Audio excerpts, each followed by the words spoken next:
മഹാദേവന്റെ അനുഗ്രഹം എല്ലാ ഭക്തരിലും നിറയട്ടെ. ഭക്തരെ, ഒരാൾ നിങ്ങളോട് മിണ്ടാതിരിക്കുമ്പോൾ നിങ്ങൾ അനുഭവിക്കുന്ന വിഷമം എത്രത്തോളം ഉണ്ട്? അതായിരിക്കും നിങ്ങൾക്ക് ആ വ്യക്തിയോടുള്ള സ്നേഹത്തിൻ്റെ ആഴം.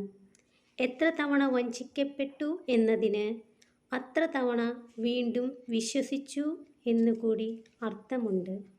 ഭക്തരെ, ജീവിതത്തിൽ നിങ്ങളുടേതായ അഭിപ്രായം ഇല്ലെങ്കിൽ മറുപടി പറയേണ്ടിടത്ത് മറുപടി പറയാനുള്ള ധൈര്യം എപ്പോഴും ഉണ്ടായിരിക്കണം.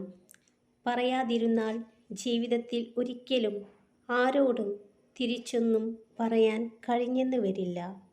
വെളിച്ചം പല നിറങ്ങളിൽ മനുഷ്യനെ വ്യത്യസ്തരാക്കുമ്പോൾ ഇരുട്ട് ഒരു നിറത്തിൽ മനുഷ്യരെ തുല്യരാക്കുന്നു. ഭക്തരെ, എല്ലാ സാഹചര്യങ്ങളിലും ശാന്തരായിരിക്കുവാൻ നിങ്ങളുടെ മനസ്സിനെ പരിശീലിപ്പിക്കുക. നല്ല ചിന്തകൾ കൊണ്ടും നല്ല സംസ്കാരങ്ങൾ കൊണ്ടുമാണ് ഒരു മനുഷ്യൻ വലിയവനാകുന്നത്. ഓർക്കുക, പണം ഭിക്ഷ യാചിക്കുന്നവനും സമ്പാദിക്കുന്നു. ആര് വിചാരിച്ചാലും ഉലയ്ക്കാൻ പറ്റാത്ത ദൃഢചിത്തതയോടെ മുന്നോട്ട് പോവുകയാണെങ്കിൽ ആഗ്രഹിച്ചതെല്ലാം തീർച്ചയായും കൈവരും. എന്തിനേയും ഭയമില്ലാതെ നേരിടുക.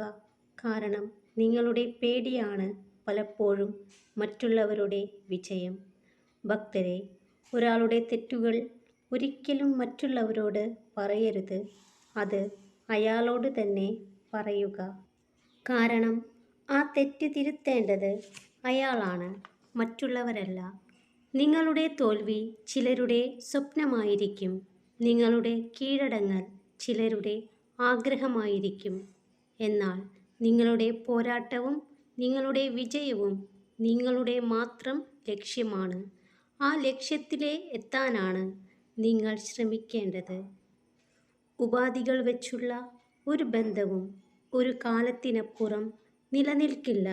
നിങ്ങളെ മനസ്സിലാക്കാൻ കഴിയുന്നിടത്ത് സമാധാനമുണ്ടാകും. അവിടെ ഒന്നും പങ്കിട്ടു പോവുകയുമില്ല.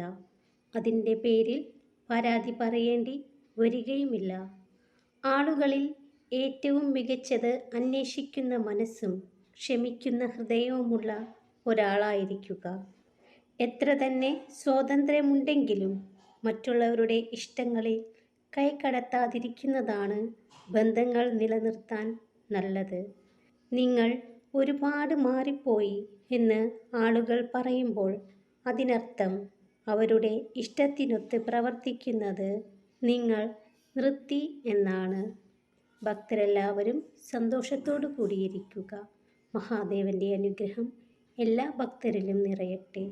ഓം നമഃ ശിവായ.